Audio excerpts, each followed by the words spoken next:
தமிழர் உதவி சேவை சகோதரத்துவ குழுமத்துக்கு வணக்கம். இன்றைய 177வது அறிவியல் அரங்கத்தில் ஐக்கிய ராச்சியத்தில் இருந்து இரு சமூக செயற்பாட்டாளர்களை அழைத்து வந்துள்ளோம். நாம் நமக்காக என்ற காலகட்டத்தில் தமிழர்கள் வாழ்ந்து வருகின்றோம்.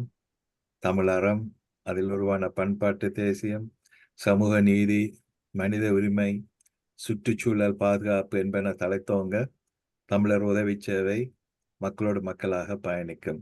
அந்த அபிலாஷையில் நடந்தேற நடைமுறையில் ஈடேற வேண்டும் என்ற நோக்கிலேயே மக்களுக்காக சேவை செய்ய புறப்பட்ட அனைவருடனும் நாங்கள் பயணிக்க விரும்புகின்றோம். 19ஆம் தேதி ஆவணி மாதம் ஒரு மனித நேய நாளாக உலகமெங்கும் கொண்டாடப்படுகின்றது. அந்த நினைவு தினத்தில் பிரச்சார கூட்டங்கள், அறிவு சார்ந்த விரிவுரைகள், புலத்தையும் அகத்தையும் இணைக்கும் நிகழ்வுகள், பாதிக்கப்பட்டவர்களையும் உலகத்தில் இருக்கிறவர்களையும் இணைக்கும் நிகழ்வுகள், கலாச்சார கொண்டாட்டங்கள் என பல வகையான விடயங்கள் நடைபெறும். எங்கள் கலாச்சாரங்களில் அப்படிப்பட்ட செயற்பாடுகளை உள்வாங்குவதும் அந்த நாளை கொண்டாடுவதும் ஒரு அவசியமான விஷயம். அதை பற்றி நாங்கள் கதைப்பதற்கு டாக்டர் ஆறுமுகம் புவிநாதன் அவர்களை கேட்டிருக்கிறோம். இதில் உலகளாவிய மனிதநேய சமூகங்களை இணைப்பது ஒரு முக்கிய வேலை திட்டமாகும். தமிழர்கள் இதை ஒரு நாளாக கொண்டாடுவது மாத்திரமல்ல, இதற்கு கலாச்சாரங்களை நாங்கள் உள்வாங்குவது அவசியமாகும். ஏனெனில் இதில் முன்னணி வகிப்பவர்கள் சாவை எதிர்நோக்கி இருக்கும் மக்களுக்காக தங்கள் உயிரை பயணம் வைத்து மக்களை காப்பாற்றும் ஒரு சேர்த்திறன் உள்ள ஒரு சமுதாயத்தையும் ஒரு கட்டமைப்பையும் உருவாக்கி வருகிறார்கள். இது 1891ஆம் ஆண்டு ஆரம்பிக்கப்பட்ட பொழுதும், ஹென்றி சோல்ட் என்றவரால் ஆரம்பிக்கப்பட்ட பொழுதும், அதற்கு முன்னராகவே ஃப்ளாரன்ஸ் நைட்டிங்கேல் அல்லது செஞ்சிலுவை சங்கத்தை ஆரம்பித்த ஹென்றி டொனால்ட் போன்றவர்களுடைய செயற்பாடுகள் உலகத்தில் பல மாற்றங்களை உருவாக்கியது. இருந்தும் இது விழாகாலமும் அதை பற்றி ஒரு நாளாக கொண்டாடாமல் இப்போ 2003ஆம் ஆண்டு ஆகஸ்ட் மாதம் 19ஆம் தேதி நடந்த ஒரு படுகொலை ஞாபகமாக சேர்ஜியோ வீர மெல்லோ என்ற ஒருவருடைய ஞாபகமாக அது கொண்டாடப்படுகிறது. அந்த நாள் ஈராக்கில் அவர்கள் வேலை செய்து கொண்டிருக்கும் பொழுது 22 ஐக்கிய நாடு வேலை எம்ப்ளாயீஸ் கில் பண்ணப்பட்டபடியால் அன்றிலிருந்து அந்த நாளை கொண்டாடப்படுகிறார்கள். அவர் ஈஸ்ட் டிமோரில் எங்களுக்காக செய்த வேலை அது எங்களுக்கு பிரயோசனப்பட்டிருக்கும். ஆனால் அதுக்கு முதலே அவர் காலமாயிட்டார். கவலை தர்ற விஷயம். இருந்தும் தமிழர்கள் எந்த விதத்திலும் குறைந்தவர்கள் அல்ல. இயற்கை அனர்த்தங்களும் செயற்கை அழுத்தங்களும் சந்தித்தவர்கள். சுனாமி நேரங்களில் தேசத்தில் உருவான கலாச்சாரம் சர்வதேசத்தையே திரும்பி பார்க்க வைத்தது. தமிழர்கள், சிங்களவர்கள், இஸ்லாமியர் என்று பார்க்காமல் எல்லாரையும் மனிதநேயமாக பாவித்து நடத்திய விதம் பாராட்டத்தக்கது. நாங்கள் பல போர்களையும் சந்தித்து இருக்கிறோம். அந்த சோதனைகளையும் நாங்கள் முகம் கொடுத்தவர்கள். அவைகள் பலரின் மனித நேயத்தை வெளிக்கொண்டு அதன் ஆளுமையை பிரபலிக்க செய்தது. மனித அபிமானத்துடன் தமக்கென்றுள்ள பிரதேசத்தை சுதந்திரமாக வாழ்வது எவ்வாறு சாத்தியம் ஆகும் என்பதை அறிய ஒரு சிவில் சமுதாய ஆவலர், சிந்தனையாளர், செயற்பாட்டாளர் அழைத்து வந்துள்ளோம். அவர் பலருக்கு அறிமுகமான வைத்தியர் ஆறுமுகம் புவிநாதன் அவர்களையும் பேச்சாளராக அழைத்து வந்துள்ளோம். அதே வேளையில் திரண்டால் மிடுக்கு என்ற சிவில் சமுதாயம் செயற்பாட்டாளர், ஸ்தாபகர், தொடர்பாளர், தொடர்ச்சியாக அவரை விவரிக்கலாம். அவர் யாருமல்ல, எங்களுக்கு அறிமுகமான ஒரு சங்கீத வித்துவான் திருமதி கௌரி ஆனந்த குமாரசாமி. பிரச்சாரங்கள் பல செய்திருக்கிறோம்.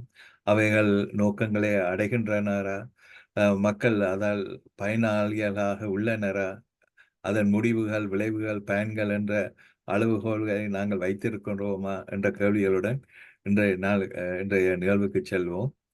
தமிழ் மக்களின் ஒடுக்குமுறை பல வடிவங்களை கடந்து வந்துள்ளது. இதை மேற்கொள்ள நாங்கள் புது யுக்திகளை கையாள வேண்டியுள்ளது. ஆயுத போராட்டம் என்ற கட்டங்களை கடந்து முடிந்த எவ்வாறான சிவில் போராட்டம், தீர்வு திட்டங்கள் என்பதை பற்றி ஆராயும் அல்லது மீளாராயும் காலம். இதை ஒரு இணைந்த முயற்சியால் தான் அது சாத்தியமாகும். இந்த பாதையை செழுமைப்படுத்தவும், வலிமைப்படுத்தவும் திட்டங்கள் அல்லது நிலைப்பாடுகள் மாத்திரம் இருந்தால் போதாது. தமிழர்க்கிடையான கடின உழைப்பும், வளவாளர்களின் பங்களிப்பும், செயற்பாட்டாளர்களின் புரிந்துணர்வும் அவசியமானது. அவர்களோட இன்றைக்கு அழைத்து வந்தவர்களுடைய பிரசன்டேஷனை தொடர்ந்து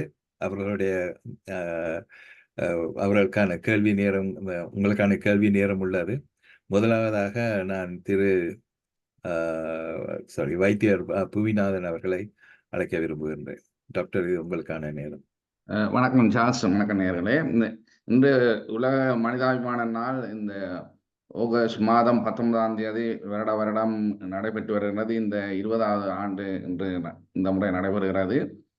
சார்ஸ் ஏற்கனவே சொன்ன மாதிரி 2008ஆம் ஆண்டிலிருந்து இது UN ஒரு டிக்ளேர் பண்ணியிருக்கு, இன்டர்நேஷனல் ஹியூமனிடேரியன் டே, உலக மனிதாபிமான நாளாக.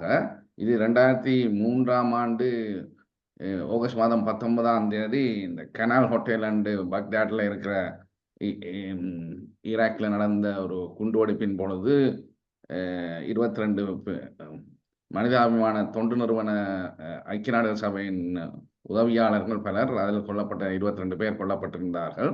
அதில் ஐக்கிய நாடுகள் சபையின் விசேட பிரதிநிதி செர்ஜியோ வியரா டி மெலோ அவர்களும் அதில் கொல்லப்பட்டதை நினைவு கூறுவதாக வருடம் அதை 2008ஆம் ஆண்டிலிருந்து கொண்டாடி வருகிறார்கள். கொண்டாட ஒரு நினைவு தினமாக வருகிறது. என்னென்று சொன்னால், இந்த தொண்டு நிறுவனங்களின் வேலை செய்பவர்களின் உயிர்கள் மிகவும் ஆபத்தான இடங்களில் தான் வேலை செய்வார்கள். யுத்தம் நடைபெறுகின்ற இடங்களில் மக்களுக்கு மனிதாபிமான வேலைகளை செய்வதற்கோ, அல்லது ஒரு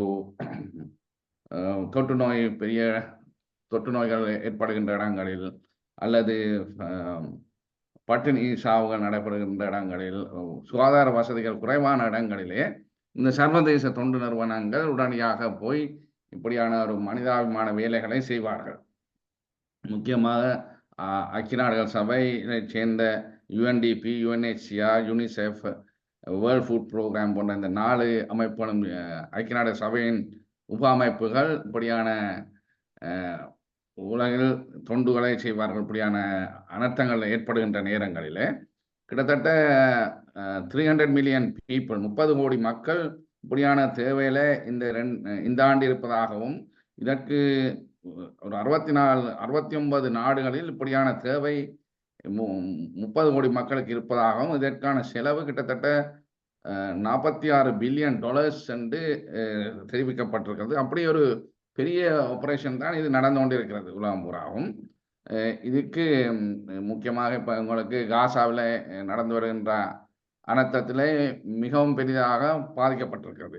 அதில் கிட்டத்தட்ட ஒரு 500 சுகாதார வேலையாட்கள் கொல்லப்பட்டிருப்பதாகவும் UN ஐக்கிய நாடுகள் சபையை தெரிவு செய்திருக்கிறது, சொல்லப்பட்டிருக்கிறது அவர்களுடைய அறிக்கையிலே.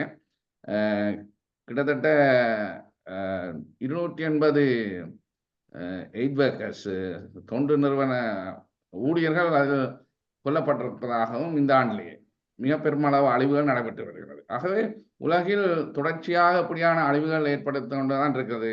ஏற்கனவே சொன்ன மாதிரி கிரீமியன் போர் 1854ஆம் ஆண்டு நடந்த கிரீமியன் போரில் ஃப்ளோரன்ஸ் நைட்டிங்கேல் என்ற அந்த தாதி போய் அந்த பிரித்தானிய இராணுவ அதிகாரிகள் அந்த காயமடைந்தவர்களுக்கு தனது தோழிகளுடன், தனது மற்ற தாதிகளுடன் சென்று செய்த சேவையை இப்பொழுதும் சென்ட் தாமஸ் ஹாஸ்பிட்டலில் நைட்டிங்கலுக்காக ஒரு சிலை வைக்கப்பட்டிருக்கிறது.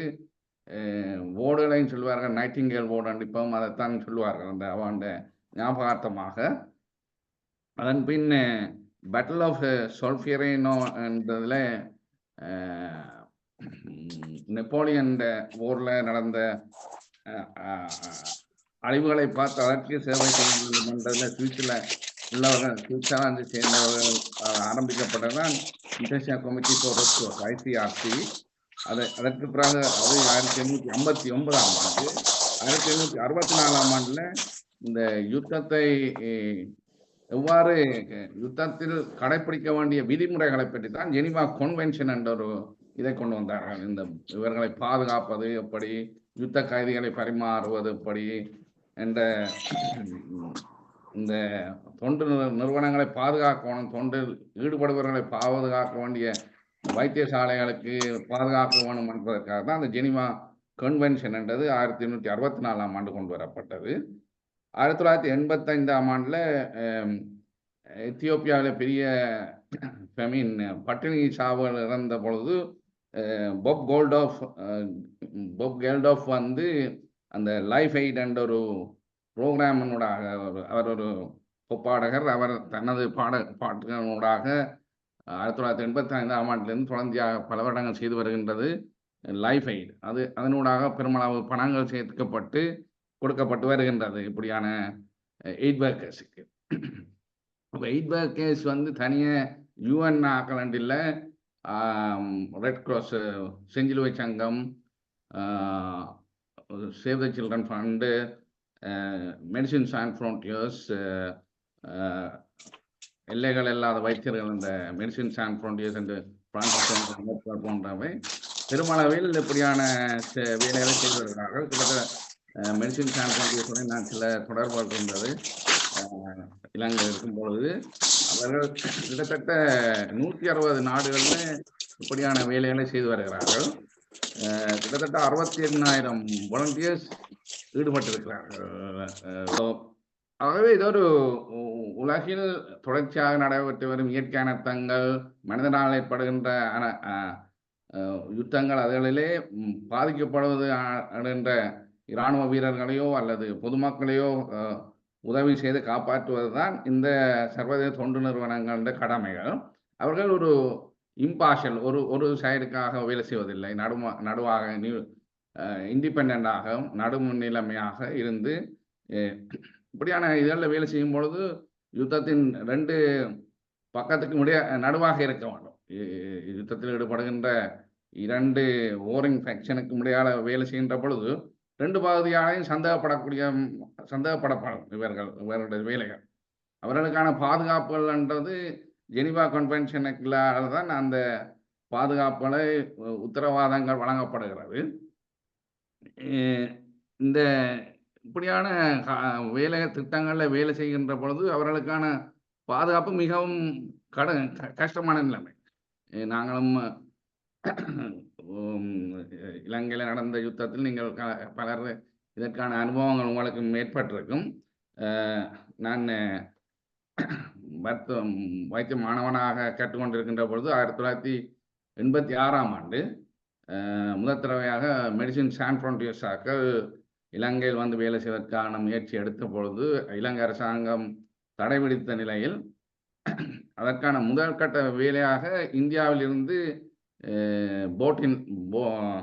படகு மூலம் யாழ்ப்பாணம் வந்து சேர்ந்தார்கள் அவர்கள்.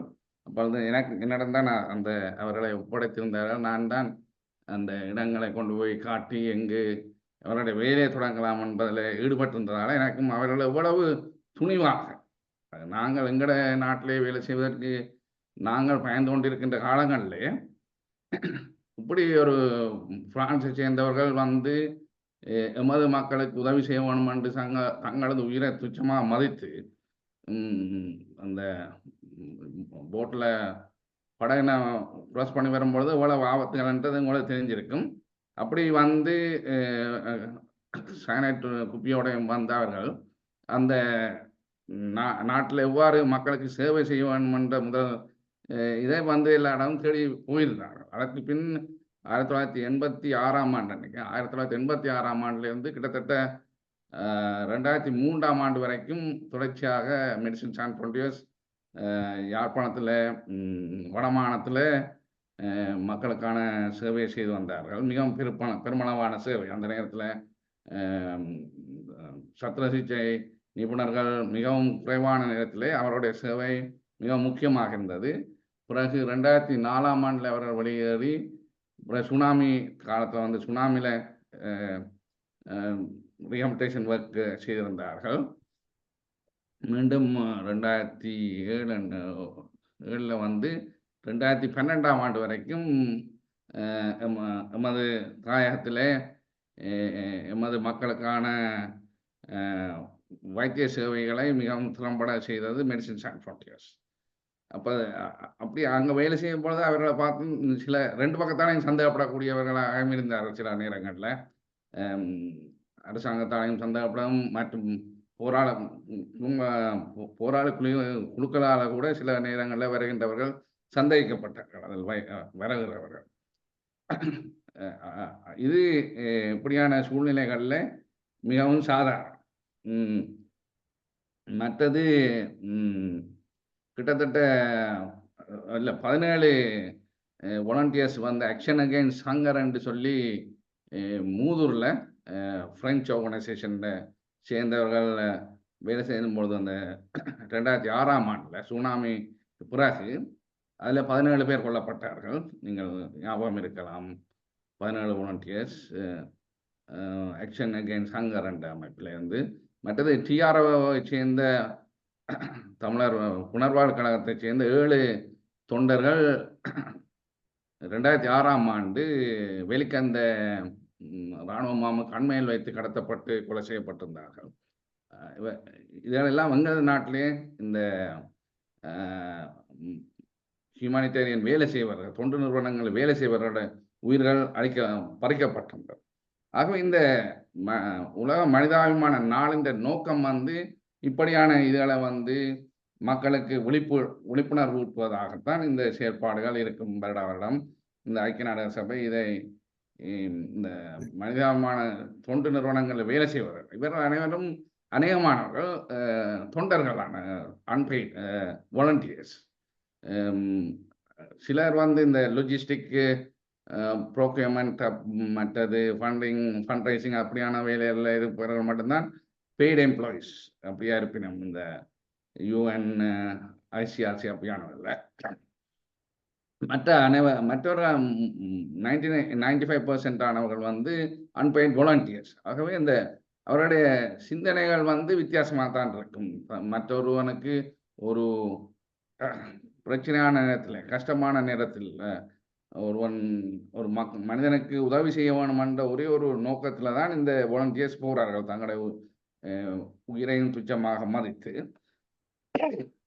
இந்த ஃபண்ட் ரைசிங்கில் வந்து இந்த பிரித்தானியாவில் பார்த்தீங்கன்னு சொன்னால் டெக் என்ற ஒரு அமைப்பு இருக்குது, டிஇசி, டிசாஸ்டர் எமர்ஜென்சி கமிட்டி என்று சொல்கிறது.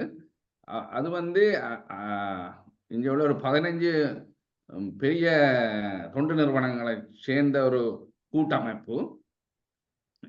இவர்கள் தான் இந்த ஒரு எங்கேயாவது ஒரு நாட்டில் இப்போ ஒரு சுனாமி வந்தாலோ அல்லது எர்த்குவேக் வந்து பெரிய அளவில் அழிவுகள் நடந்தால் இந்த 15 அமைப்புகளும் சேர்ந்து தான் ஒரு பொதுவான வேலை திட்டத்தில் வேலை செய்வார்கள். உடனடியாக ஒரு அப்பீல் போடுவது, ஃபண்ட் ரைசிங் அப்பீல் போடுறது. அது வந்து பிரித்தானியாவின் வெளியுறவு அமைச்சு வந்து இவர்களுக்கான அந்த இன்ஸ்ட்ரக்ஷனை கொடுக்கும். இப்படியான இடத்துல ஒரு பெரிய தேவை இருப்பதாக உடனடியாக இந்த டிசாஸ்டர் எமர்ஜென்சி கமிட்டி தான் இதை வந்து ஒரு கோஆர்டினேட்டடாக இந்த இதை செய்து இந்த ஃபண்ட் ரைஸ் பண்ணி உடனடியாக அந்த லாஜிஸ்டிக்ஸ் அந்த தேவையான இதுகளை கொண்டு போய் அந்த இடங்களில் சேர்ப்பார்கள். இந்த 15 அமைப்புகளும் தனித்தனியாக இல்லாமல் ஒன்று சேர்ந்து செய்வதனூடாகத்தான் அந்த ஃபண்ட் ரைஸை பெரிய அளவில் செய்யக்கூடியதாகவும் ஒரு கோஆர்டினேட் பண்ணி வேலை செய்யக்கூடியதாகவும் இருக்கிறது.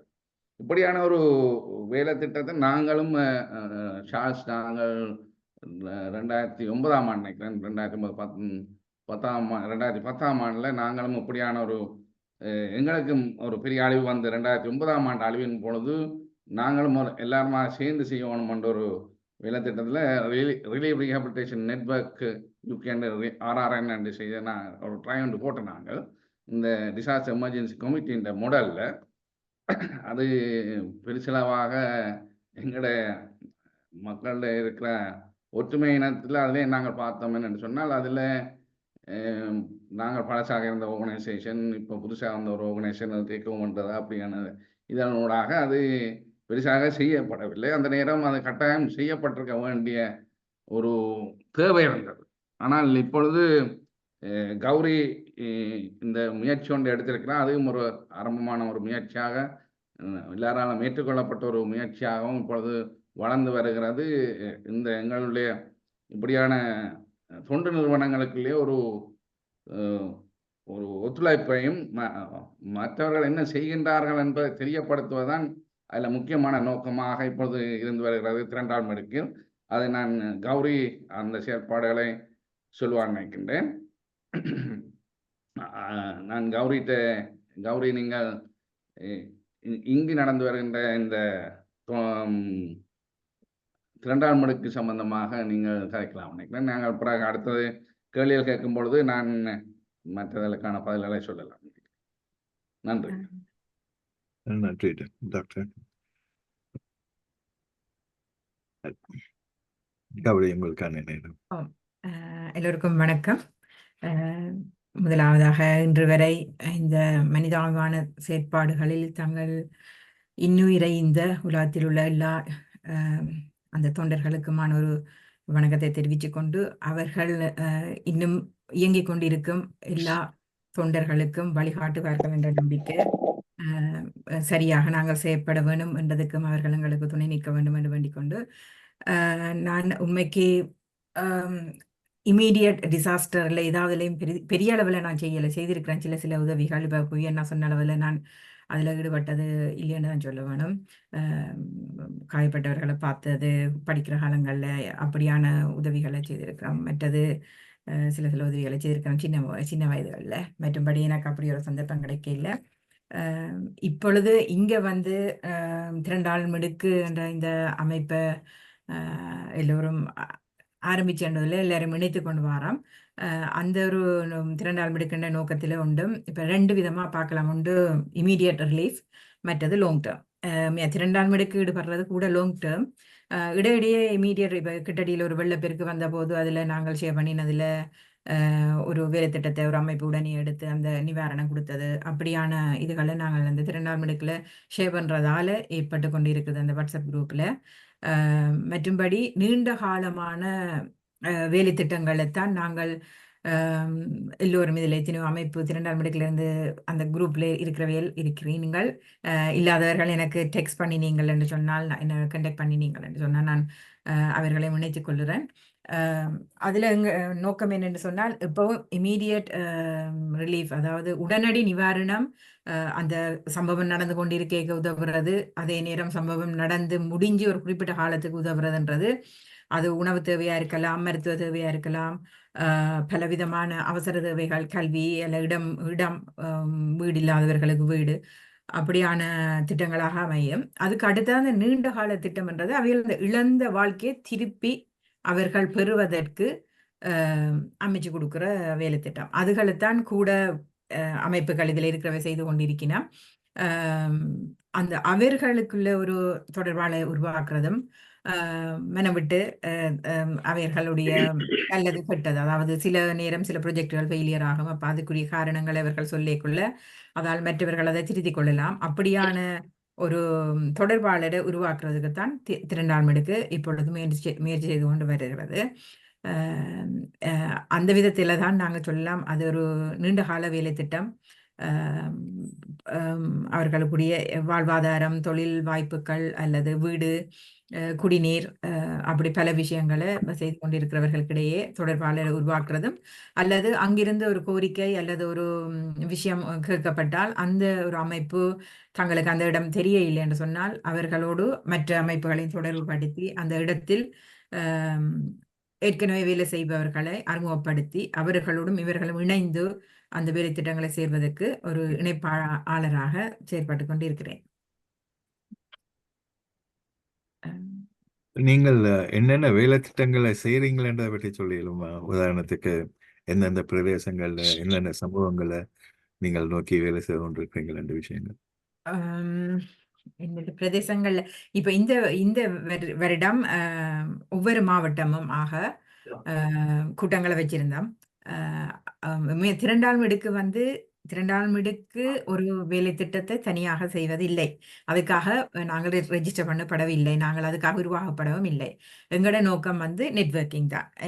உதாரணமாக தமிழர்கள் பிளைண்ட் ஒரு இடத்துல வேலை செய்ய போகின்றார்கள் என்றால் அந்த அவர்கள் வந்து அவர்களுக்கான கூட்டங்களை அரேஞ்ச் பண்ணி, நீங்கள் இப்போ மட்டக்களப்பில் ஒன்று செய்வதாக இருந்தால் மற்ற மட்டக்களப்பில் வேலை செய்கின்ற மற்ற அமைப்புகளும் மட்டக்களப்பில் எங்களுக்கு தெரிந்த தொடர்பாளர்கள் எல்லோருக்கும் அந்த விவரங்களை தெரிவித்து அவர்களுக்குடன் அதை நீங்கள் தெரிவித்து கலந்துரையாடி அதை மேம்பட செய்வதற்கு உதவுவது. நெட்வொர்க் தான் எங்களுடைய மெயின் திங். நாங்களாக எந்த ஒரு ப்ரொஜெக்டையும் செய்கிறதுக்காகவோ உரிமை கூறுவதற்காகவோ இல்லை. நாங்கள் செய்கிறது நெட்வொர்க்கிங் தான். பியோலி அதுக்காக மட்டும்தான் திருநாள் மணிக்கு உருவாகி இருக்குது. ஆனால் மற்றவை செய்யும் போதும் நாங்கள் அதில் ஈடுபடுறோம், எங்களுடைய ஆர்வத்தையும் அதில் காட்டுறோம். அதே நேரம் மெயினாக கூட்டங்களை அரேஞ்ச் பண்ணி கொடுக்குறோம், அல்லது அங்கே எங்களுக்கு தெரிஞ்ச வளவாளர்களை இங்கே இருக்கிற அந்த அமைப்புகளோட தொடர்புபடுத்தி அதை அவர்களோட கோஆர்டினேட் பண்ணுறோம். சில நேரம் அந்த ப்ரொஜெக்ட் கண்டினியூ பண்ணுறதாகவே தொடர்ந்தே செய்து கொண்டிருக்கிறோம். அப்போ அப்படி நீண்ட சில ப்ரொஜெக்டுக்கு முழுமையாக ஈடுபட்டு அதில் தொடர்பாடலை ஏற்படுத்தி அதை சரி பண்ணுறதுக்காக இருக்கிறோம். இப்போ உதாரணத்துக்கு மாணிக்க மடுவில் ஒரு முயற்சி செய்து கொண்டிருக்கிறோம். இப்போ உதாரணமாக சொன்னால் அது நான் எனக்கு தெரிஞ்சவர்களையும் நினைச்சு நான் அங்கே போய் நிற்கலையும் கதைச்சு நான் போகையில் மாணிக்க மடுக்கு இங்கேயும் இருக்கிற அமைப்பையும் கதைச்சு அங்கே அந்த வேலை திட்டத்தை கொண்டு போகிறதுக்கான முயற்சி. அப்போ இப்போ நான் அங்கே போன போது மாணிக்க மடுவுக்கு அயலில் உள்ள 2 பேரை சந்திக்கக்கூடியதாக இருந்தது. அப்போ அவர்களையும் இணைச்சு இனி நாங்கள் அந்த வேலை திட்டத்தை கொண்டு போகிறதுக்கு அந்த கம்யூனிகேஷன் தான் அதில் ஒரு பிரச்சனை இருக்குது. நாங்கள் இங்கே நினைக்கிறத அங்கே இருக்கிறவர்கள் செவிமடுக்கிறதும் கொஞ்சம் குறைவு. அதே நேரம் அதை அப்படியே அங்கே செய்கிறதுன்றதும் கொஞ்சம் கஷ்டமான விஷயம். அப்போ அதுக்கு நிறைய டைம் போடணும். அப்போ நான் அதுக்கு நிறைய டைம் போடுறேன். நான் சரியா 3 மணிக்கு முழுமை நான் இருந்து கதைப்பெண் வேலைக்கு போக முன்னா, ஏனென்றால் அது கொஞ்சம் எனக்கு ஒரு நம்பிக்கை இருக்குது, வடிவாக கதைச்சு கொண்டு வரைக்குள்ள நிறைய டைம் போட்டு அவர்களுக்கு எங்களை விளங்கி கொண்டால் அந்த திட்டம் சரியாக நடக்கும் என்றது. அப்படி நடக்குது, இல்லையண்டு இல்லை. இன்னொரு அது திருநாள் மிடுக்கால இப்போ நான் இப்போ செய்து கொண்டிருக்கிறது. அதே மாதிரி முதல் செய்திருக்கிறோம், இப்போ செய்து கொண்டிருக்கிறோம். 2 வருஷத்துக்கு முதல் மோபரேண்ட ஸ்டேட்டில் செய்கிறோம். அது இப்போ 2 வருடமாக கல்வி வேலை திட்டம். பல்கலைக்கழக பிரதமேந்தியா பல்கலைக்கழக மாணவர்கள்லாம் அவர்களுமே என்ன கேட்டு வந்தது உதவி, அவர்கள் கல்வி தேவைக்கான உதவி. ஆனால் நான் சொன்னேன், நான் சும்மா காசு தர இயலாது, ஏதாவது ஒரு ப்ரொஜெக்டை செய்வோம். அப்போ என்னென்னு சொல்லி அந்த அவர்கள பல்கலைக்கழக கிட்டவே உள்ள ஸ்டேட்டில் போய் அவர் நீட் அசஸ்மெண்ட் செய்துட்டு வந்து அந்த ப்ரொஜெக்ட் ஆரம்பித்தது. இதில் சில்ட்ரன்ஸ் ஹங்கர் ரிலீஃப் அவையால் அதுக்கு ஃபண்ட் பண்ணினவை. என்ன ஃபண்டிங் எல்லாம் எங்கள்கிட்ட இல்லை, நாங்கள் காசோட ஹேண்டில் பண்ணுறதில்லை. அப்போ அவையல் ஃபண்ட் பண்ணிக்கொண்டு அந்த ப்ரொஜெக்ட் போய் கொண்டிருக்குது. இப்போ அதுக்குள்ள அவர்கள் ஒரு வீட்டு தோட்டம் உண்டு, 30 குடும்பங்களை செய்ய போயினோம். அதுக்கடுத்தாக தொழில் வாய்ப்பு உருவாக்க போயினோம், ஒரு 105 குடும்பங்கள்லாம். அது ஒரு மாடலாக அந்த அந்த மாணவர்கள் இப்போ ஒருவர் அதில் பல்கலைக்கழகத்தில் உதவி விரிவுரையாளராகவும் மாறிட்டார். இப்போ 3rd இயரில் ஜாயின் பண்ண போய் அப்போ அவர்கள் இனி அங்கே அதை தொடர்ந்து அவர்கள் அங்கே நடத்தி கொண்டு போகிற ஒரு இதை தயாரித்து கொண்டிருக்கிறோம். ஆனால் ஆரம்பத்தில் நான் நிறைய டைம் போட்டேன், நான் விளம்பி டைம் போட்டேன் இல்லைன்னு சொல்லல, ஆனால் நானும் நிறைய டைம் போட்டேன். நான் அப்படியான அந்த தொடர்பு எனக்காக அந்த மாணவர்கள் அவர்கள் தொடர்பு ஏற்படுத்தி அவர்கள் போய் கொண்டிருக்கிறார்கள். இப்படியான தொடர்பாடல்களை உருவாக்குவதும் அல்லது 2-3 அமைப்புகள் சேர்ந்து ஒரே ஐடியாவில் இருக்க எனக்கு தனிப்பட தெரியும், இந்த இது விரும்பினோம் அப்போ அவர்களுக்கிடையே தொடர்பாளரை உருவாக்கி அவர்கள் இணைந்து அந்த வேலை திட்டத்தை செய்வதற்கும் உதவி கொண்டிருக்கிறோம். அதுதான் 2 ஆண்டுகால நாங்கள் செய்து கொண்டிருக்கிறது. நன்றி. இந்த அடுத்த கட்ட வேலை திட்டங்கள் என்று வரும் பொழுது மற்ற நாடுகள் டயஸ்போராவை இணைக்கிறத பற்றி நீங்கள் என்ன யோசிக்கிறீங்கள் என்றதும், அடுத்ததாக நீங்கள் செய்கிற வேலை திட்டம் இன்றைக்கு எங்களோட அரசியலெல்லாம் தனி அரசியலாக போய் கொண்டிருக்கிறது. மக்களோட பொருளாதாரம், மக்களோட சுகவாழ்வு, அவைகளுக்கு தேவையான அந்த மனிதநேய வேலைகள் என்றதெல்லாம் எங்களோட கலாச்சாரத்தில் உள்வாங்க வேணும் என்றால் அதை என்னென்று மற்ற நாடுகளோடு இணைந்து உங்களால் செய்ய முடியும் என்று நினைக்கிறீர்கள்? அடுத்த நீங்கள் அப்படி விஸ்தரிக்க யோசிக்கிறீங்களா? மற்ற நாடுகளோட இணைய வேணும், அதுக்காக தேவை இருக்கா? மற்ற நாடுகள் என்று நீங்கள் சொல்றது தமிழ் மக்கள் இருக்கு, தமிழர்கள் வேற இருக்கிறது இல்ல. இப்ப திருநாள் மிடுக்கு குரூப்ல கனடா, USA, ஆஸ்திரேலியா வேற நாடுகள்ல இருக்கிற புலம்பெயர் அமைப்பு தமிழர்களுடைய அமைப்புகள் இருக்கின. அதில் இருக்கணும் ம். மற்ற அமைப்புகள் இருக்கணும். இப்போ வேறு நாடுகள்ல இருந்து இருக்கணும். நாங்கள் என்ன இது உலகத்துக்கு ஒரு பொதுவாக இருக்க வேண்டும் என்றதுதான். திருநாள் முடுக்கின்றது தனியே லண்டனை பேஸ் பண்ணி என்றண்டு இல்லை. அப்போ அதில் இப்போ வேறு நாடுகளில் இருக்கிறவ இருக்கணும். ஓகே. ஆல்ரெடி இருக்கணும். தனியே லண்டனை பேஸ் பண்ணி இல்லை நாங்கள். ரைட்.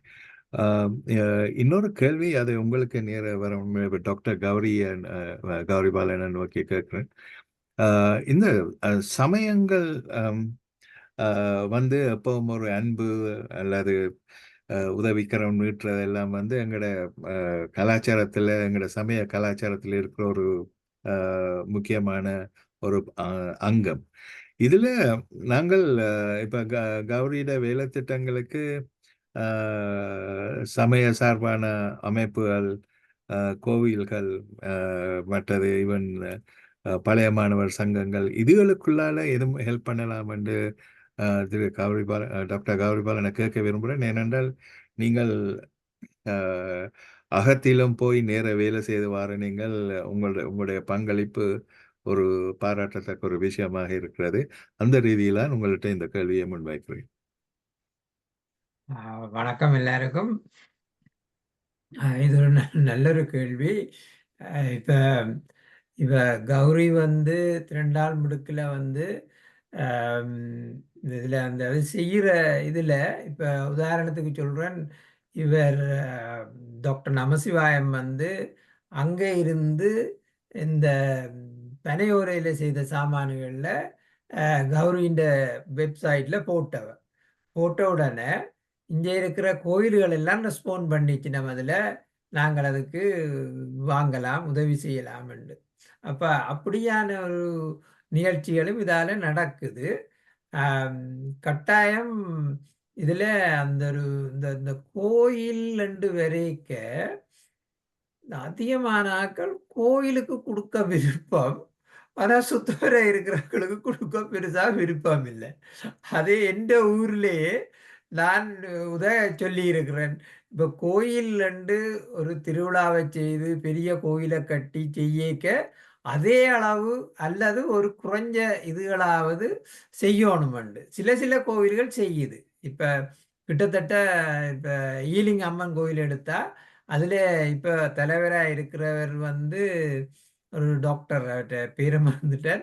அவர் அங்கே நெல்லியடி சென்டரில் படித்த ஒரு டாக்டர் தான். அவர் வந்து சொன்னார் 1.2 மில்லியன் சேரிட்டி கொடுத்திருக்கணும். அப்போ நியாயமாக செய்யினம் கோயில்களும்.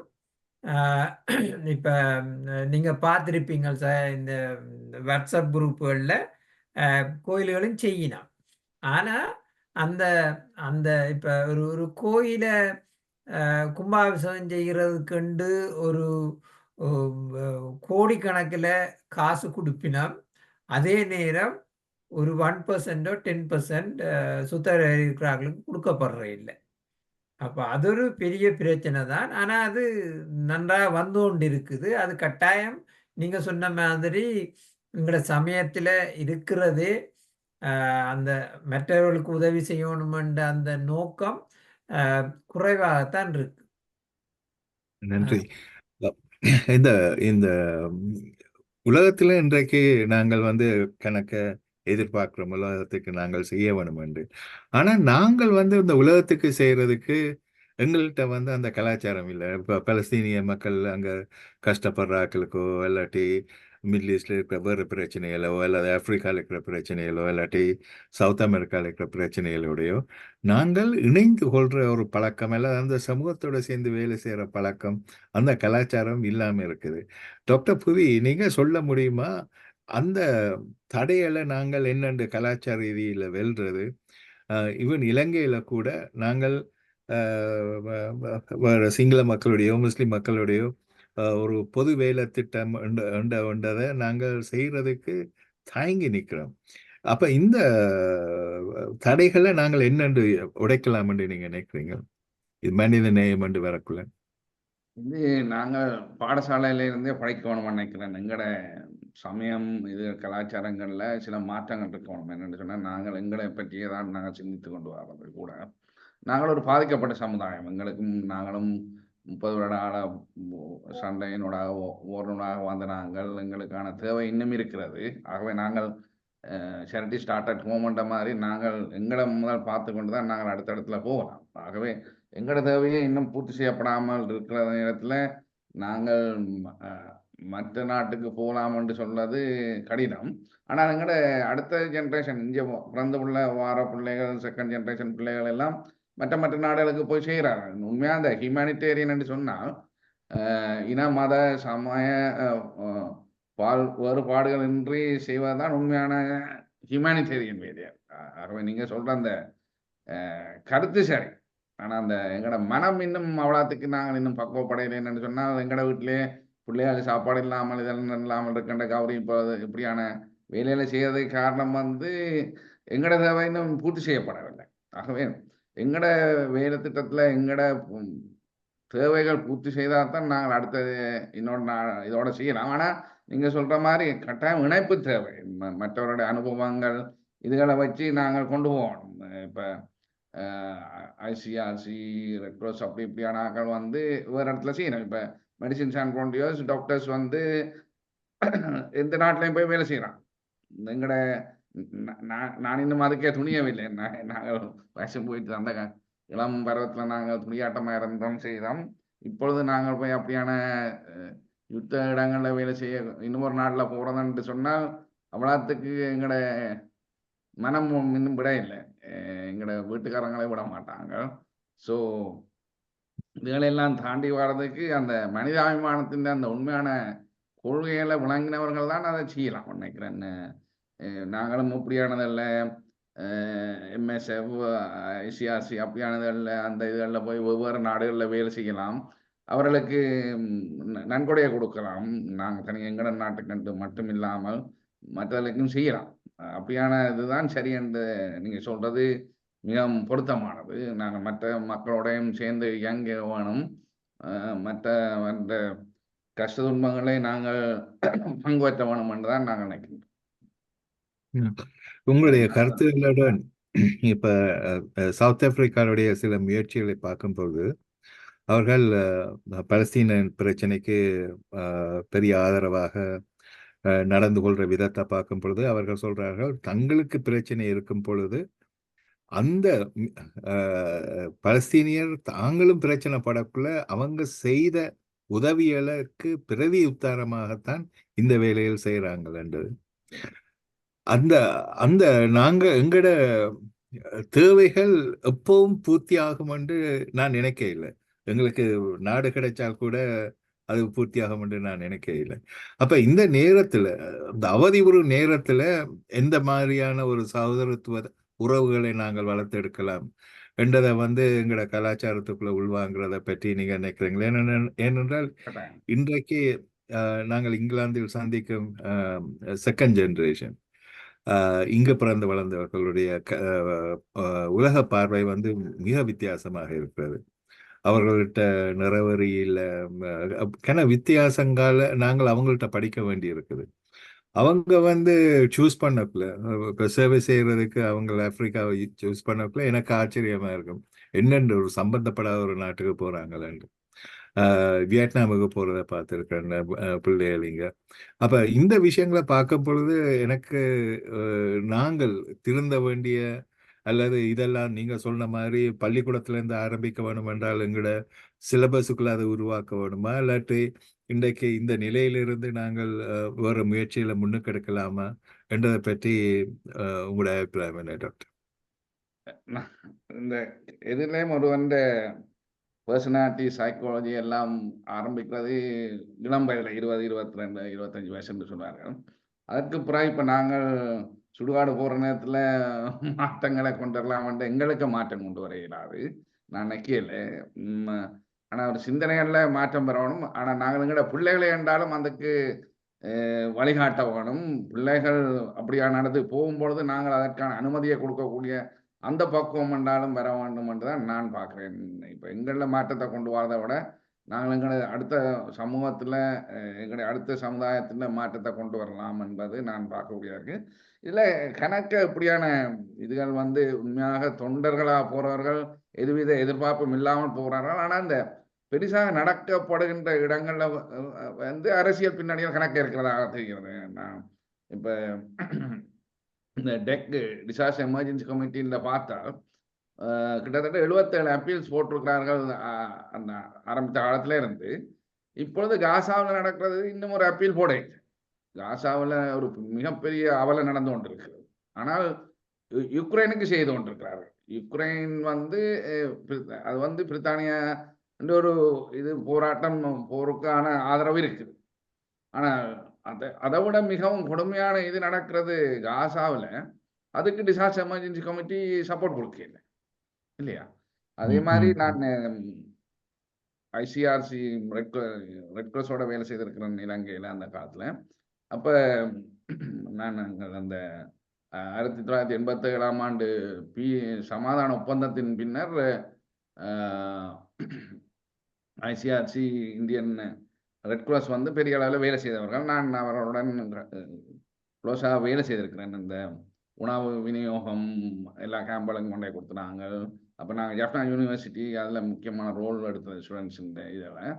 நான் அதில் கோஆர்டினேட் பண்ணியிருந்தேன். மற்றது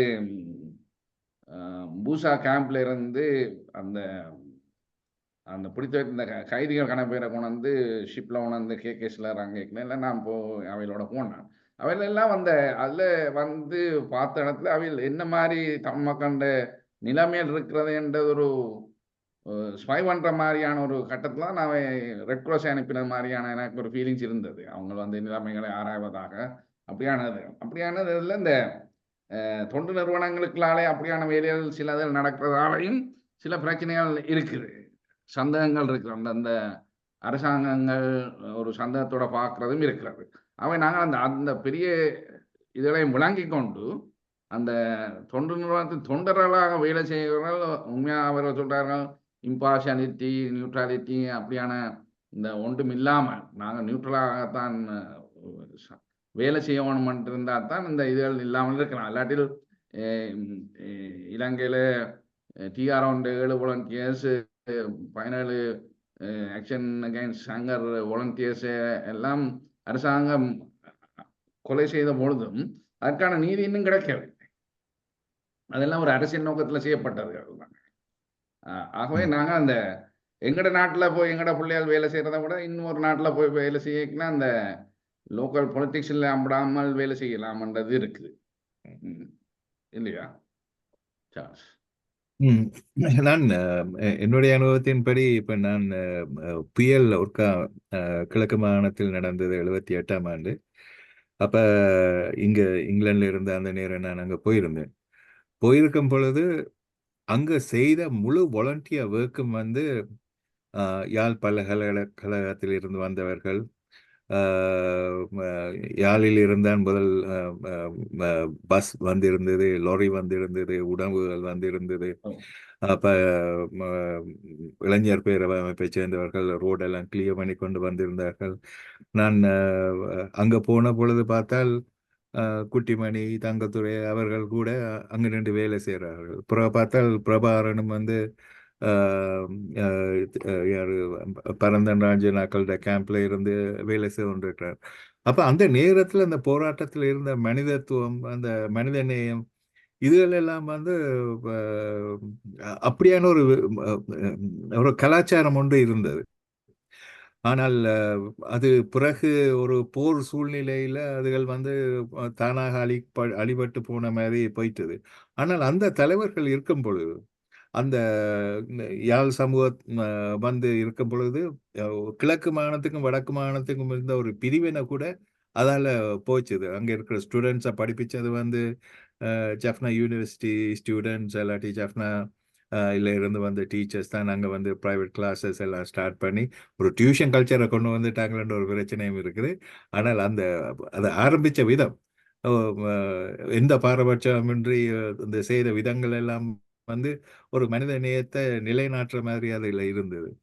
அந்த ஒரு நிலைக்கு நாங்கள் வந்தாலே ஒரு பெரிய விஷயம் என்று நான் நினைக்கிறேன். அதை பற்றி நாங்கள் அந்த நிலைக்கு திரும்பி போகலாம் நினைக்கிறீங்களா? இப்போ அவங்களெல்லாம் வளர்ந்து வந்த ஆக்கள் தான் அந்த ஒரு இன்சிடென்ட் நடந்த உடனே இந்த மாதிரி அந்த கலாச்சாரம் வந்தது. இப்போ சாவச்சேரியை சேர்ந்த நீங்கள் என்றபடியால் இன்னொரு எக்ஸாம்பிள் சொல்கிறேன். 2009 நடந்ததுக்கு போன அந்த போராட்டத்தை தோல்வி அடைஞ்சு நாங்கள் சிக்கலில் இருக்கக்குள்ள ஒரு வேனில் வந்து சிங்களவர்கள் காயமடைஞ்சு சிக்கல் படுறாங்க. உடனே ஊர் கூடி என்ன செய்யுதுன்னா அந்த மக்களை பாதுகாத்து அந்த மக்களை வழி அனுப்பி வைக்கிறாங்க. அவங்களே டிரான்ஸ்போர்ட்டேஷன் செய்து சாப்பாடெல்லாம் கொடுத்து அதை செய்து வைக்கிறாங்க. அது வந்து ஒரு மனித நேயம் என்று நினைக்கிறேன். அப்ப இந்த எங்களுக்கு இனவாத அந்த 83ஆம் ஆண்டோ அல்லது 77ஆம் ஆண்டு நடந்த பிரச்சனைகளின் போது தமிழ் மக்களை காப்பாத்தின தங்கட ஃபேமிலியையும் ரிஸ்க் பண்ணி காப்பாத்தின ஆட்கள் இருக்கிறாங்க. அப்ப அதுகள் இன்றைக்கு இல்லாம இருந்திருந்தா, அதுக்குள்ள ஒரு மனித நேயம் இல்லாம இருந்தால் இன்றைக்கு கொழும்புல இருந்து தமிழரே திரும்பி வந்திருக்க முடியாது. அப்ப அப்படியான மனிதன் நேயம் எங்களுக்குள்ள இருக்கக்குள்ள நாங்கள் என்னென்று அதுக்கான ஒரு கலாச்சார முக்கியத்துவத்தை இன்றைக்கு நாங்கள் அரசியலுக்குள்ள கொண்டு வர முடியாதுன்னு நினைக்கிறீங்க? இல்லை, இதுக்கு இன்னொரு உதாரணம் சொல்லலாம். 2004ஆம் ஆண்டில் இந்த சுனாமி ஏற்பட்ட பொழுது டிசம்பர் 25, 26ஆம் தேதி நினைக்கிறேன். அடுத்த நாள் நாங்கள் பிளேன் எடுத்து போனாங்க. நானும் டாக்டர் மூர்த்தி, நாங்கள் 2-3 பேர். நாங்கள் தான் அந்த பிளேனில் ஒரு 5 பேர் தான் போயிருந்தோம். அவ்வளோ எம்டியாக இருந்தது. உடனடியாக நாங்கள் போயிருந்தோம். நாங்கள் சர்வதேச ஒருங்கிணைப்பை ஏற்படுத்தியிருந்தோம். கொழும்புல இருந்து நாங்கள் தான் அதை செய்து கொண்டிருந்தோம். நாங்கள் அந்த நேரம் சுனாமியில் பல நாட்டை சேர்ந்தவர்கள், எமது இரண்டாவது செகண்ட் ஜென்ரேஷன், எங்கட ஜென்ரேஷன் எல்லாரும் வந்திருந்தார்கள். ஒவ்வொரு நாட்டை சேர்ந்தவர்கள். அங்குள்ள தனிய இலங்கை ஒரிஜினா கொண்டவர்கள் இல்லை, மற்ற அந்தந்த நாடுகளில் உள்ள தங்களுடன் வேலை செய்கிறவர்களை கூட எல்லாரும் கொண்டு வந்திருந்தார்கள். மற்றது சிங்கள சமூகம் கூட வடக்கு கிழக்கு பாதிக்கப்பட்ட இடங்களுக்கு உடனடியாக வந்து செய்திருந்தார்கள். அது ஒரு பியோர் மனிதாபிமான தொண்டு வேலையாகத்தான் எல்லாரும் அதை செய்திருந்தது. மிகவும் கண்கூடாக பார்க்கக்கூடிய அந்த மனிதாபிமானம் அங்கே வேலை செய்திருந்தது. நீங்கள் சொன்ன மாதிரி புயல்ல கிழக்கு மாகாணத்தில் முந்தி நடந்த மாதிரி இது அதை விட பெரிய அளவில் நடந்தது இருந்தாலும் உடனடியாக அந்த மக்கள் திரண்டு உலகம் பூராவும் இருந்து மக்கள் வந்து தொண்டு செய்ய வந்திருந்தார்கள். அது ஒரு மனிதாபிமானத்தை காட்டியது. எங்கள் எல்லாருக்கும் அது ஒரு சந்தோஷத்தையும் ஒரு எதிர்காலத்துக்கு எங்கள் மக்கள் எவ்வாறு இயங்குவார்கள் என்றதுக்கு ஒரு உதாரணமாக பார்க்கலாம். அது ஒரு நல்ல செயல்பாடு. இங்க பொது மக்கள்கிட்ட இருந்து நேரடியான கேள்விகள் இருக்கும் என்றால் கையெழுத்துங்கள் அல்லது கேள்வியை போடலாம். இல்லாட்டி நீங்கள் எழுதி போட்டால் கூட நான் அந்த கேள்வியை வாசிக்க முடியும். இந்த இன்னொரு கடைசி எக்ஸாம்பிள் ஒன்று எனக்கு ஞாபகம் வருது. இப்போ கிட்டடியில் ஒரு நேவி ஒரு வடக்கு கடல்ல காலமா போன அவள் ஒரு அகால மரணம் அடைந்தபடியால் யாழ்ப்பாணத்திலிருந்து அவருடைய செத்த வீடுக்காக அவருடைய மரியாதை செலுத்தும் வண்ணம் பஸ் பிடிச்ச ஆட்கள் 100கணக்கில் போனதாக சொல்லப்பட்டது. அந்த அளவுக்கு சில மனிதநேயம் என்று வரக்குழுவ இனவாதம், மதவாதம், இல்லாட்டி சாதியம், இது எல்லாம் தாண்டி அது நடக்கிறத பார்க்கும் பொழுது நாங்கள் அது ஒரு வணக்கத்துக்குரிய ஒரு விஷயமாக பார்க்க வேண்டி இருக்கிறது. இந்த கலாச்சாரத்தை திரும்ப நான் கேட்கிற கேள்வி, இதை கொண்டு வர்றதுக்கு ஏதாவது வழிமுறைகள் யார் இப்ப இதுல பங்கு பெற்றவர்கள் ஏதாவது கருத்துகள் சொல்ல முடியுமா? இதை எப்படி கொண்டு வரலாம் என்று?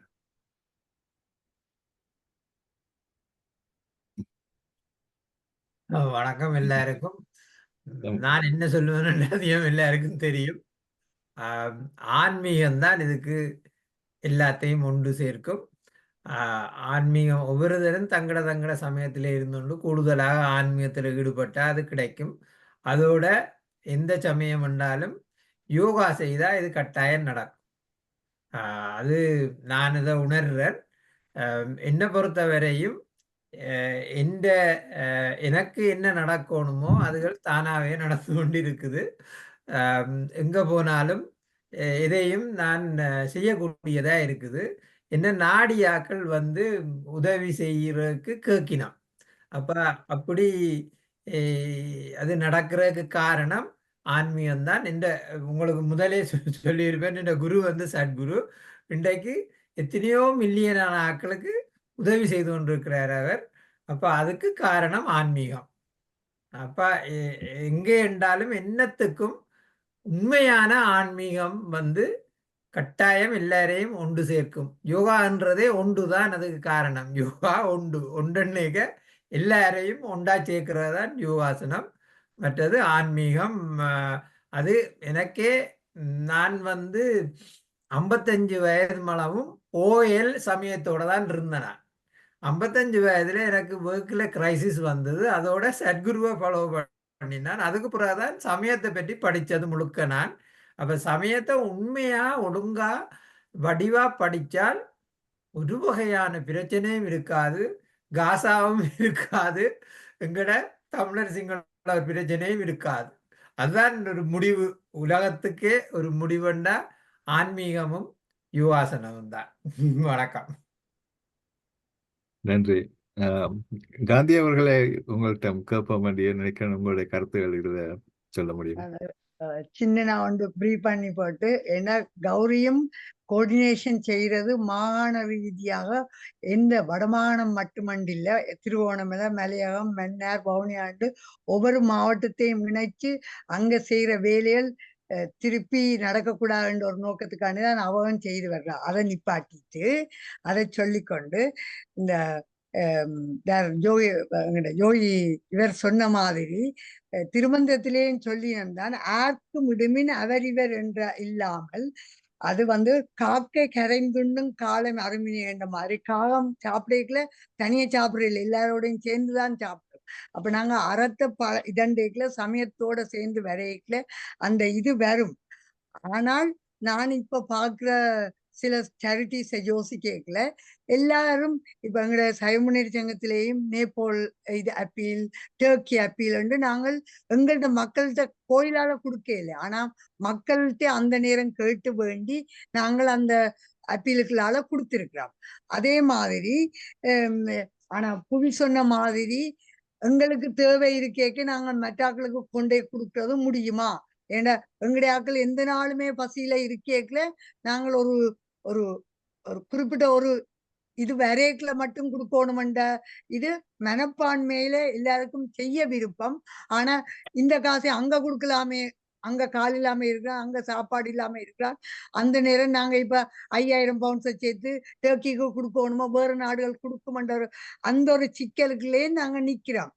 ஆனா எங்கட சிஹெச்ஆர்எஃப்களாலேயும் இப்ப சொன்ன மாதிரி நாங்க அந்த அந்த ப்ரொஜெக்ட் செய்த நாங்கள் அதை விட இந்தியா, சவுத் ஆப்பிரிக்கா அங்கே இருந்தும் வரைக்கல நாங்க ரிக்வெஸ்ட் வரைக்கல நாங்கள் அங்கே உள்ள பிள்ளைகளுக்கும் எஜுகேஷனல் வாய்ஸ், சாப்பாடு வாய்ஸ், மருந்து வாய்ஸ் செய்கிறோம். அது வந்து நேபாளா இருந்தா எங்கேயா இருந்தா எங்களுக்கு தெரிஞ்ச ஒரு மனிதாபிமானம் என்ற முறையில நாங்கள் எங்களால இயன்றதை செய்கிறோம். அப்ப அது வளர வேணும். நீங்க சொல்ற மாதிரி ஒரு அப்பீல் ஃபண்ட் ஒன்றை வச்சிருந்தோம்னா நாங்க தேவைக்கேற்ற நேரம் கொடுக்கலாம். இப்ப உலர் உணவு பொதியல் எல்லாம் நாங்கள் கொரோனா நேரம் எல்லா ஆர்கனைசேஷன்ஸ்ல இருந்து கொடுத்திருக்கணும்.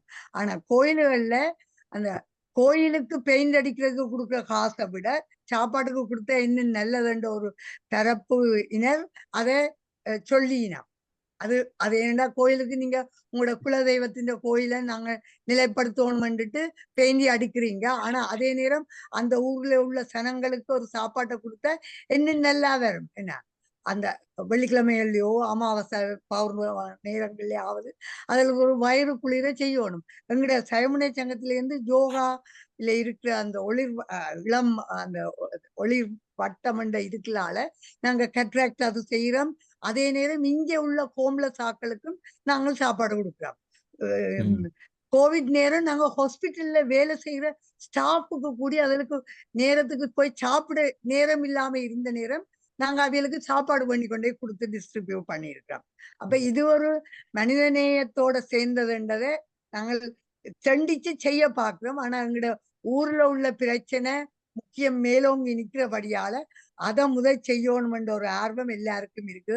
அதை குறை சொல்லவும் மேலாது. இதை மட்டும் நான் சொல்றேன். இதே மாதிரி எங்களை கிச்சன்ல கூடி என்ன நாங்கள் ஊர்ல எந்த மாவட்டத்துல இருந்து வர்ற எந்த சாதியாக்களுக்கும் நாங்க செய்யறாங்க. இல்ல கமலாகாம் நிக்கிறான்னு நினைக்கிறேன்.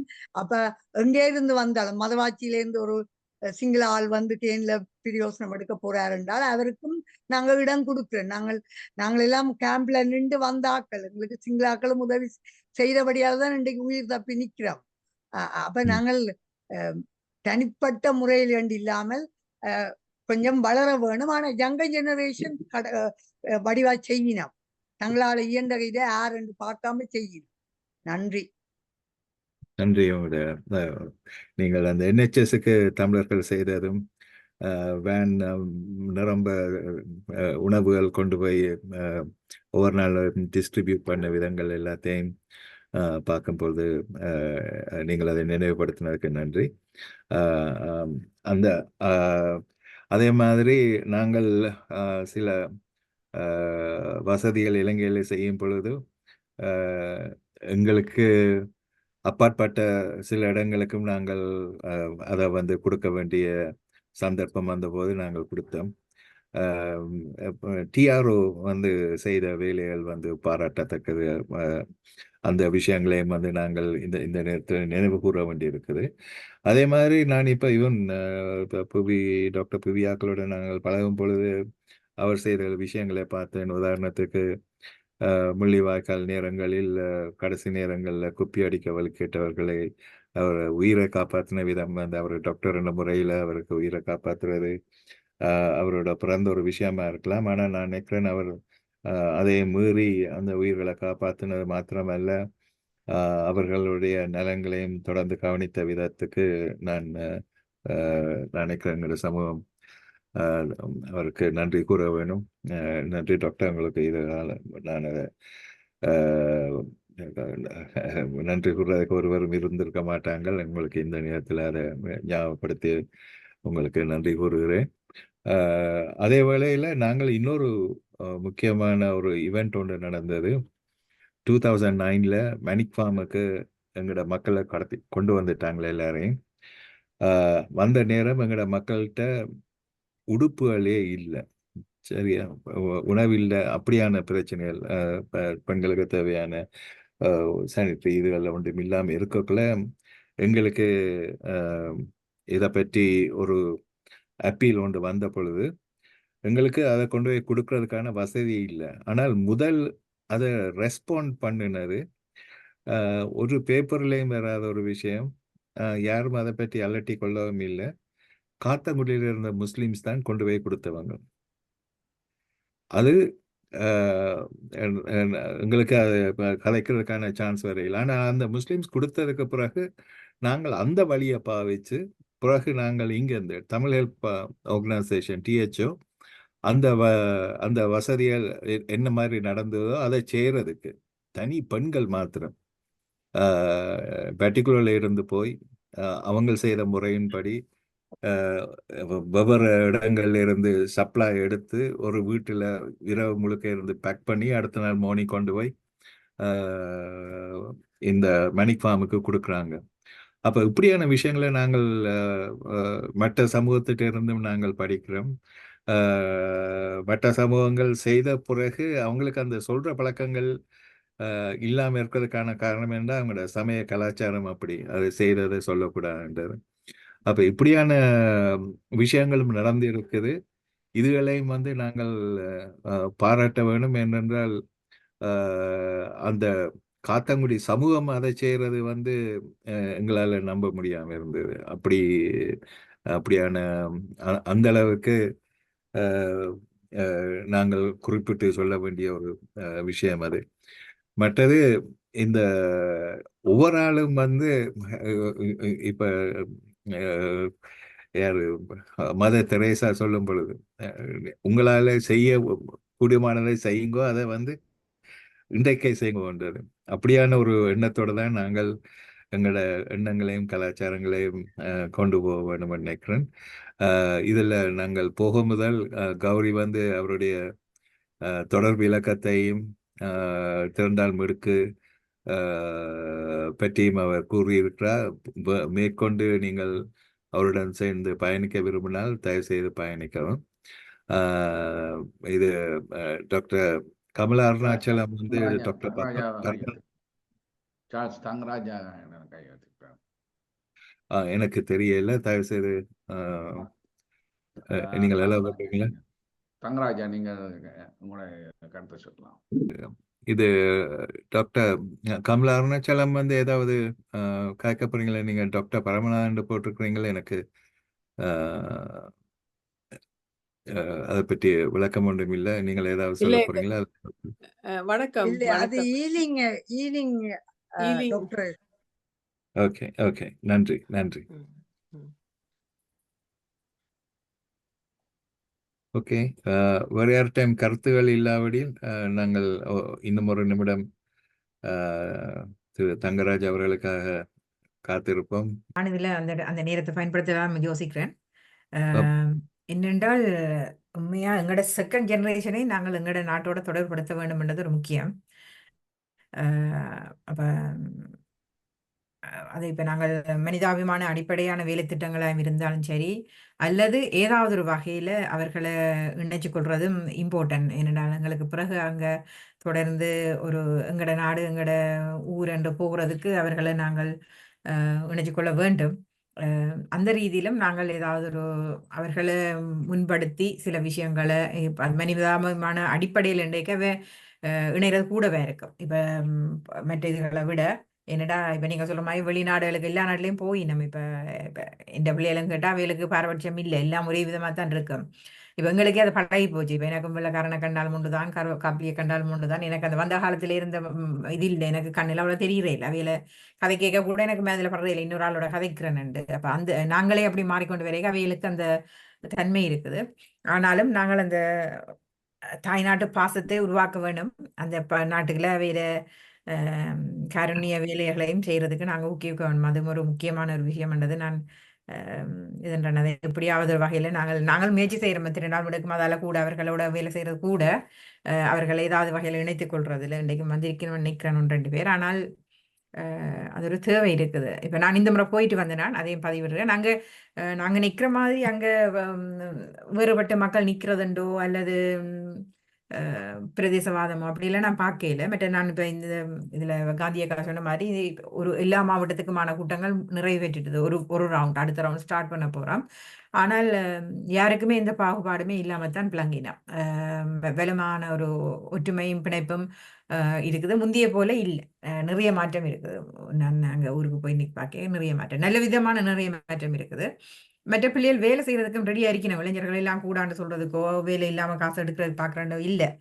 ஆனா நாங்க வேலை சரியாக வழி நடத்துறதுக்கும் அல்லது சரியாக வேலைக்கு அந்த உளவியல் ரீதியான பிரச்சனைகள்லாம் நிறைய இருக்கு. அவையிலரும் அவைக்கு ஒரு எம்பவர் பண்ணி அவையில ஊக்கப்படுத்தி வேலை திட்டங்களை கொடுத்தா நிச்சயமாக செய்வார்கள் என்ற ஒரு இது இருக்குது. நினைக்கிறேன் தங்க அண்ணாட போன் ரெடி போல இருக்கு.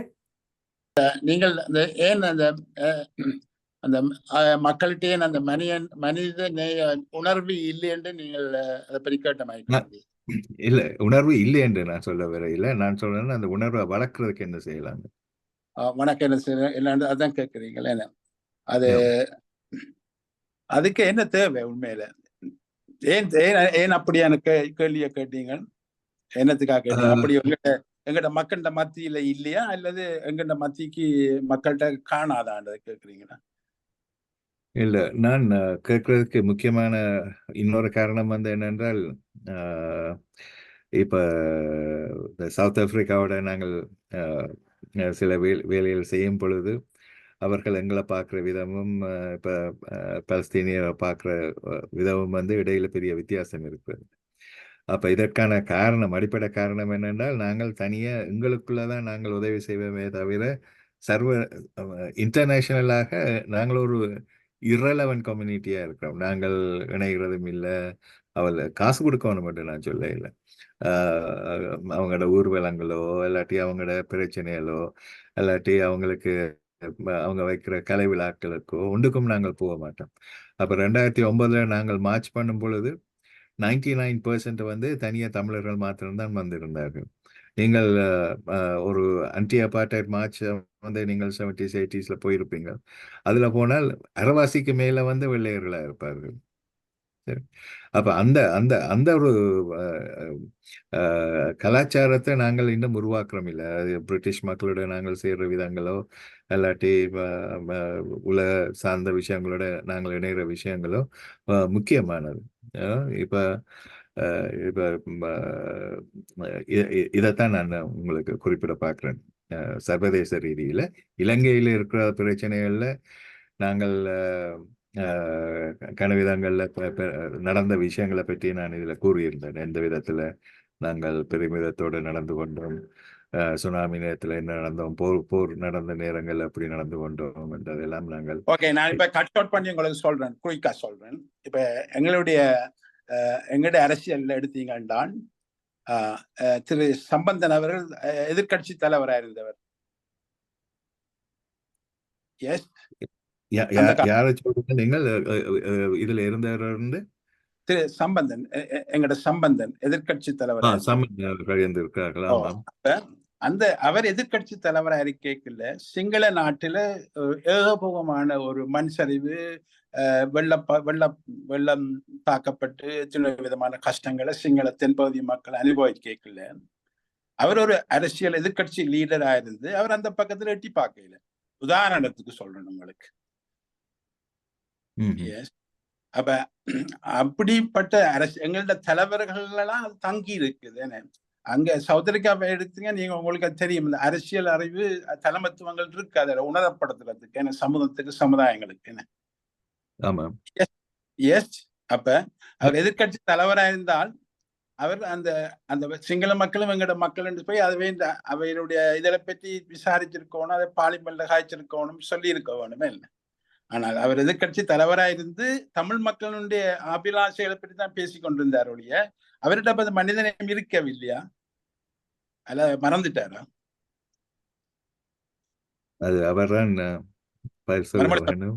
அது ஏன் உதாரணமா அவங்களுக்கு சொல்றேன் என்றால், இது தலைமத்துவத்திலே அரசியல் அறிவூட்டல்ல தான் எல்லாம் தங்கி இருக்குதுன்னு.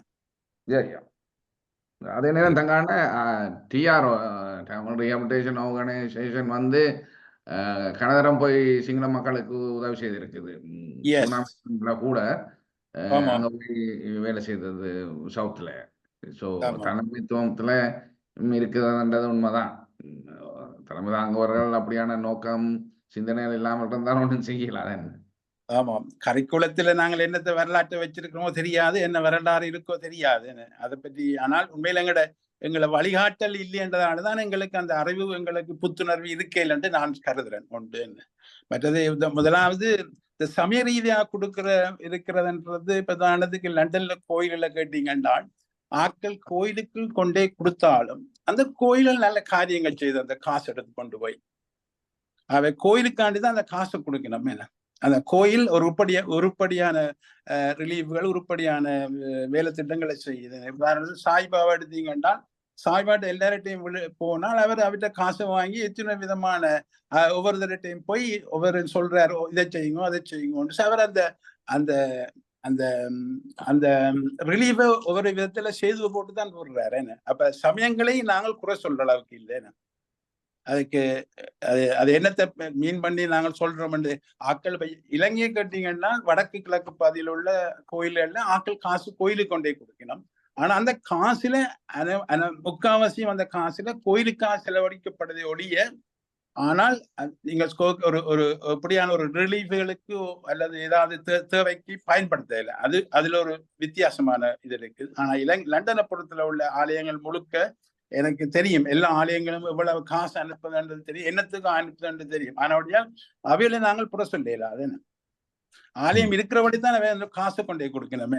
அவை அது ஒரு சாலிட்டாக அதை கொண்டே எங்களோட நாட்டுல சிவன் கோயில் என்ன, ஈலிங்கிருக்கிற கோயில் என்ன, எல்லா கோயிலும் கொண்டே ஒரு பெரிய பெரிய காரியங்கள் செய்யணும். அதுக்கு என்ன அது இல்லையா? அதை பற்றி என்ன யோசிக்கிறீங்க? இல்ல தங்கராயன் அவர் சொன்னது வேற. அவர் சொல்றது நாங்கள் எங்கட மக்களுக்கு மட்டும் செய்யாமல் மற்ற மக்களுக்கும் செய்ய வேண்டுமென்ற சிந்தனையை மாற்ற வேண்டுமென்றதான் அவர் சொல்றார். ஆ, அதுல பிரச்சனை இல்லை. இப்ப அஹ், எங்கட மக்கள் எங்கட பிரச்சனைகளுக்கு கண்டு சொல்லி தாராளமாக கொடுக்குறாருன்றதுல ஒரு நோ டவுட். கோயிலும் ஆமா. சரி, இந்த இதுல வந்து நாங்கள் இந்த சாவச்சேரி வைத்தியசாலைக்கான ஆபரேஷன் தியேட்டருக்கான ஒரு அப்பீல் போட்டு நான் அது இன்டர்நேஷனலாக நான் தான் கோஆர்டினேட் பண்ணினேன். அதுல நான் ஒரு டைம் அடிச்சே கேட்கல. எங்களோட ம், சகோதரங்கள் ஒரு டைம் நானே அடிச்சு கேட்கல. ஆனா தேவைக்கு மிகவும் அதிகமான அளவு பணத்தை ஆக்கள் தந்தார்கள். என்னன்னு சொன்னா அவர்களுக்கு தெரியும் எதுக்கு கொடுக்க வேணும்னு சொல்லி. அது இந்த தாற்பயம் இது இந்த தேவைன்றதை பார்த்து மற்றது அந்த நடத்துறவன் கிரெடிபிலிட்டி எல்லாத்தையும் பார்த்து தான் மக்களும் கொடுக்குறாரு. yeah. ஆனா எங்களோட உண்மையில இது தேவைக்கு வந்து தேவையானதை கொடுக்கணும். ஆனா இதெல்லாம் ஒரு மீடியா இது நேச்சுரல் டிசாஸ்டர் எல்லாம் அப்படி எல்லாம் டிசாஸ்டர் ரிலீஃப் ஃபண்ட் எல்லாம் வரைக்கும் நீங்க பாப் கில்டோஃப் எல்லாம் காய்ச்சிங்க. அதெல்லாம் வந்து ஒரு ஆப்பிரிக்கன் ரிலீஃப் பாப் கில்டோஃப் அது ஒரு வேர்ல்ட் வைடாக கேரிட் அவுட் பண்ணக்கூடிய ஒரு ரிலீஃப். அதுக்கு வந்து எவ்வளவு மீடியா எவ்வளவு டெலிவிஷன் ஃபோக்கஸ் பண்ணிச்சு தானே. அப்ப எங்களுக்கு அந்த அந்த அந்த ஊக்கப்படுத்துற இது இல்லை. அதை தான் சொல்ல வரேன். அப்படி ஒன்று இருந்து அப்படி ஒன்று நடக்கும்னா நாங்களும் கொடுப்போம். என்ன சரியோ, நாங்களும் கொடுக்க மாட்டோம் இல்லை. நாங்கள் எங்களை மாத்திர எங்களுக்கு அது மற்ற இடத்துல அவசியம் முக்கியத்துவம் தெரியாமல் இருக்கிறபடியால அதான் உண்மையான காரியம். Yes, ஓகே, நான் இன்னொரு கேள்வி அது இதுல விரும்புறேன். அது வந்து not ah, focus, not focused நாங்கள் enough. நாங்கள் இந்த அந்த உலக அந்த மனிதாபமான நாள்ன்றதை நாங்கள் கொண்டாட போறோமா? நாங்கள் எல்லாட்டி இதை கடந்து இந்த கூட்டத்தோட விட்டுட்டு போறோமா?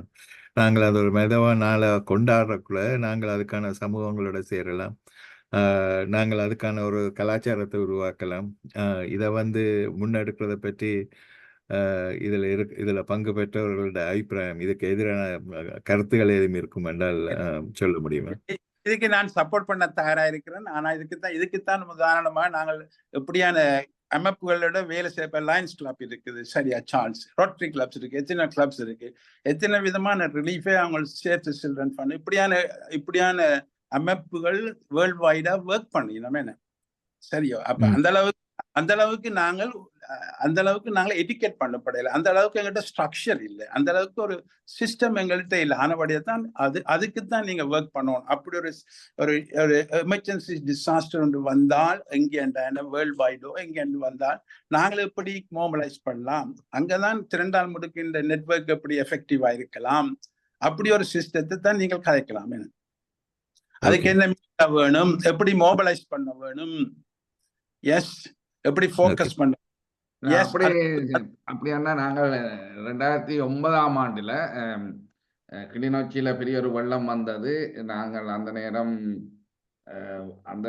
அதை வச்சு கொண்டுதான் நாங்கள் ஒரு ஃபண்ட் ரைஸ் செய்த. நாங்கள் அப்ப கணக்கு ரேடியோஸ் எல்லாம் இருந்தது, எங்களோட செய்தி நிறுவனங்கள் இருந்ததால நாங்கள் வித்தின் 2 daysல 150,000 பவுண்ட்ஸ் ரைஸ் பண்ணினாங்க. அந்த சிஸ்டம் இருந்தபடியால் அது நான் செய்தபடியாக எனக்கு நல்லா தெரியும் என்ன மாதிரி எஃபெக்டிவாக உடனடியாக செய்யக்கூடியது இருந்தது. அந்த நெட்வொர்க் இருந்தது, அந்த காலத்து நெட்வொர்க் வேற. அப்போ அந்த வெள்ளத்துக்காக நாங்கள் சேர்த்தது அந்த யுத்தம் முடிவுக்கு வர்றது அந்த நேரத்தில் 2009 முடிவாய்க்கால் முடிந்த உடனே அந்த வந்தவர்களுக்கான உதவிகளை செய்வதற்கு எங்களுக்கு அந்த இருந்த பணத்தை வச்சு கொண்டு தான் நாங்கள் அதில் ஆரம்பிக்கக்கூடியதாக இருந்தது. ஸோ அந்தந்த நேரத்தில் அந்தந்த நேரங்களில் எங்களோட மக்கள் அள்ளி கொடுத்தாங்க. தேவை வரும் பொழுது அதுக்கான சிஸ்டம் இப்பொழுது ஓரளவுக்கு அப்படியான தேவைகள் இல்லை. இனி எப்ப வருமோ அந்த நேரம் வர்றதுக்கான சிஸ்டம் ஒன்று இருக்கத்தான் வேணும். இப்ப முந்தின மாதிரி இல்லை, சிஸ்டம் எல்லாம் அதுக்கான அந்த நேரத்தில் உள்ள சிஸ்டத்தை போய் தேடுறையில அதுக்கு டிசாஸ்டர் ஒரு செட்டப் உண்டு. நீங்கள் வேணுமென்றால் தமிழ் ஹெல்ப் லைன்ல அப்படி ஒரு டிசாஸ்டர் ஹெல்ப் செட் பண்ணி வைக்கலாமே இமீடியட்டா ஒர்க் பண்றதுக்கு. then it all depends on how we mobilize it, art of mobilizing. அப்படியான சிஸ்டம் நீங்க சொன்ன மாதிரி இந்த மீடியாஸின் சப்போர்ட் தான் மெயினா தேவை. நாங்கள் பிறகு இந்தியாவிலையும் மெட்ராஸ்ல வெள்ளம் வந்த பொழுது நாங்கள் அதுக்கான ஒன்று செய்து கொடுத்தாங்களா, அதுக்கான சப்போர்ட் பெருசாக இருக்கே இல்லை. ஏனென்று சொன்னால் இலங்கைக்கு இருக்கிற சப்போர்ட் அந்த நேரம் இல்லை அயல் நாட்டுக்கு நாங்கள் ஒன்று செய்து காட்டணும் என்ற நேரம். அந்த நேரம் ஜெயலலிதா இருக்கேன் நாங்கள் அவாட்ட ஒரு ஃபண்டை செய்து கொடுத்துனாங்க. கடைசியாக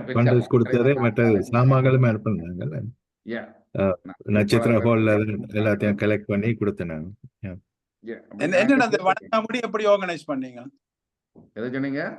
வணங்காமுடி வணங்காமன் இல்லாம இப்ப அப்ப இருந்த ஸ்ட்ரக்சர் வித்தியாசம் தானே. அந்த நேரம் அது இருந்தபடியால் அதுக்கான எழுச்சிகள் இருந்துச்சுது, மக்களோட அரசியல் அபிலாஷைகள் இருந்துச்சு. அந்த நேரம் அதை செய்யக்கூடியதாக இருந்துச்சுது. அது நாங்கள் செய்த நாங்கள் வெற்றியாக செய்த நாங்கள்.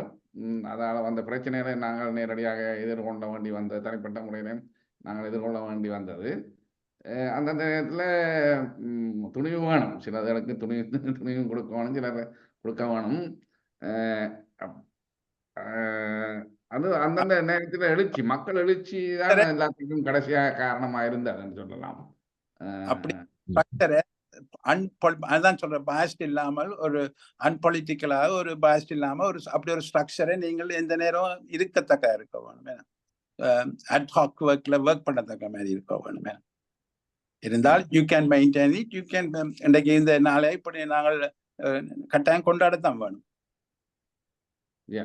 இல்லை இப்போ சிஸ்டம் வேறு. இப்போ ஜூம்லாலே கூப்பிட்ட உடனே அక్కడ வந்து உடனடியாக அடுத்த நாள் மீட்டிங்கை வைக்கக்கூடியதாக நாங்கள் செய்யலாம். அப்படியான இது இல்லை.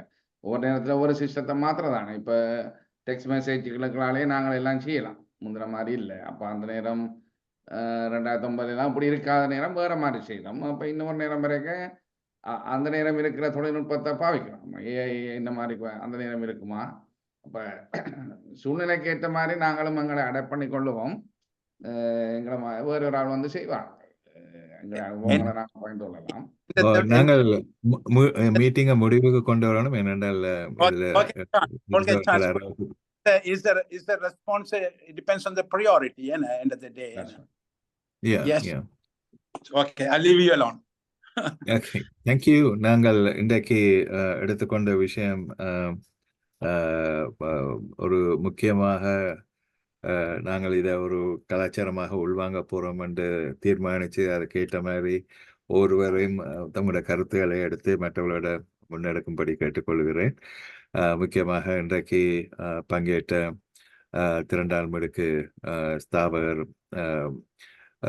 செயற்பாட்டாளருமான கவரி ஆனந்தகுமார் சாமி அவர்களுக்கு நன்றி கூறி, டாக்டர் புவிநாதன் இன்றைக்கு இதில் ஒரு பேச்சாளராக வந்து இன்றைக்கு இந்த முக்கியத்துவத்தை எங்களுக்கு எடுத்து கூறினதுக்கு நன்றி. இதில் பங்கு பெற்றின காந்திமதி, மிஸ்டர் தங்கராஜ, எல்லோருக்கும் நன்றி கூறி இதை நான் முடிவுக்கு கொண்டு வர விரும்புகிறேன். தமிழர் பலம் தமிழர் கையில் தான். நன்றி. நன்றி.